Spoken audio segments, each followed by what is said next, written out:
Hello, friends. Good evening to all of you. मैं आज आपके लिए जो टॉपिक डिस्कस करना चाहता हूँ वो एक हमारा अपना ऑब्जर्वेशन है जो मे बी बट ये मैंने इसको ड्रॉ किया conclusion based on data. Topic है मैरीटाइम सिक्योरिटी का मसला जो अभी रेड सी से शिप्स मर्चेंट शिप्स जो पास कर रही है because of the international route है ना, रेड सी और Arabian sea, gulf of Aden, है ना। ये सारी चीजें एक दूसरे को लिंक करती हैं मेडिटेरेनियन सी से, है ना? तो geographically India is well placed here और इंडिया ने इसको कई सारी से अपने डिस्ट्रॉयर्स रीजन्स में भेज रखे, 4 डिस्ट्रॉयर और बाकी सारे उसके साथ डिस्ट्रॉयर के साथ एसोसिएटेड कई सारी शिप्स भी होती हैं जो उसको उस ऑर्डर में होती है। पूरा कंप्लीट एक सेटअप है, उसको डिप्लॉय कर दिया गया। करीब 10 शिप्स हैं उसमें ऑलरेडी इस पर्टिकुलर रीजन में उसी एक्टिविटीज को देख रही है। होशियार लोगों ने क्या काम किया ये देखने वाली बात है। यूनाइटेड स्टेट लेड प्रॉस्पेरिटी एक अलायंस बनाया गया जिसमें 20 कंट्रियां पार्टिसिपेट करती हैं, जिसमें से इंडिया जो है वो आउट ऑफ ग्रुपिंग है, उसने पार्टिसिपेट नहीं किया। तो इन होशियार लोगों ने क्या काम किया, जो शिप्स आ रही हैं, कि जो शिप्स वहां से आ रही हैं उस रीजन से इंडियन ओशन की तरफ, वहां पर इंडियन लोगों को अपने शिप पर जॉब पर रख लिया। जो भी बोट्समैन उस शिप पर रह रहे हैं, मर्चेंट शिप पर, उस पर सारे इंडियंस हैं।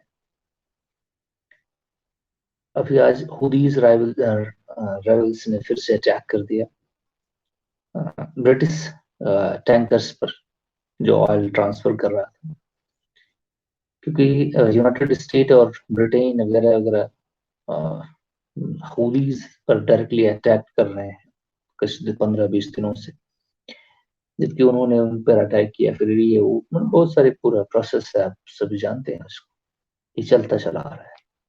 लेकिन होशियारी क्या है, कभी इंडिया को कैसे उसमें एंगेज किया जाए, ये एक मैटर मैं देख रहा हूँ इन लोगों का।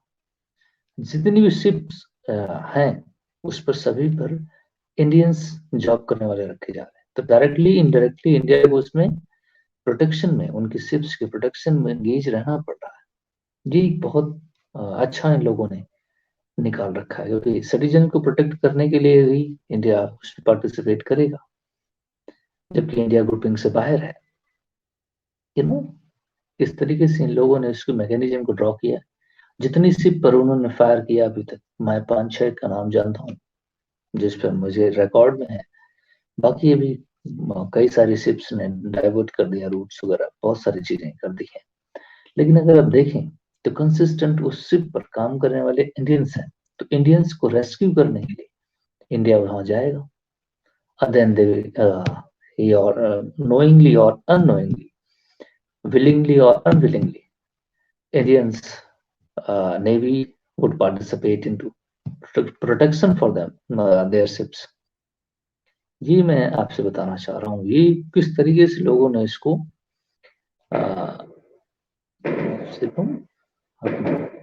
बैठा लिया गुड़ागड़ित करके। बहुत अजीब लोग हैं जो बिजनेस कर रहे हैं सारी चीजों को, और जो इंडियंस को जॉब भी चाहिए तो वो उसके सिर पर अपॉर्चुनिटी भी सर्च कर रहे हैं। ये है इशू जो बहुत ही कंसर्निंग है, और इसी तरह से एक्सप्लॉयटेशन इन लोगों ने हिस्ट्री में भी किया हुआ है। और हमें इस पे अवेयर रहना चाहिए। थैंक यू, यही बात मैं बताना चाहता था। और आप लोग भी इसको ऑब्जर्व करें, जबकि इंटरनेशनल लॉ के अकॉर्डिंग, लॉ ऑफ द सी के अकॉर्डिंग हो सकता है कि जो भी शिप्स हो सकता है इंडियन ओशन में प्रोटेक्शन के लिए, इंडियन शिप्स अगर हैं मौजूद तो वो उसको रेस्क्यू करती हैं, बाकी और जगह पे बाकी लोगों की शिप्स रेस्क्यू करती होंगी। ऐसे कोई ट्रीटी सिस्टम बना होगा इंटरनेशनल सिस्टम में। बहरहाल मेरे सामने अभी तक नहीं आया है ऐसा कोई सिस्टम बना हुआ। हो सकता है कोई कन्वेंशन ही हो या कुछ भी कि प्रोटेक्ट किया जाए। कि अभी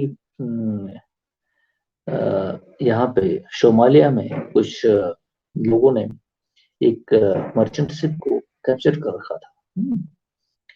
तो उसको भारतीय नेवी ने जाकर के उसे बचाया, वहां से उसको छुड़ा के बाहर ले आया। तो ये भी एक इशू है ना। तो यहाँ पर इंडिया का इन्वॉल्वमेंट है, और लोग जानबूझ करके इंडिया को इन्वॉल्व कर देते हैं। इंडिया बचना भी चाहे तब भी, क्योंकि अपने लोगों को प्रोटेक्ट करना तो जाएगा। तो ये एक बहुत तगड़ा इशू है, और देखते हैं फिर आगे क्या होता है। Thank you.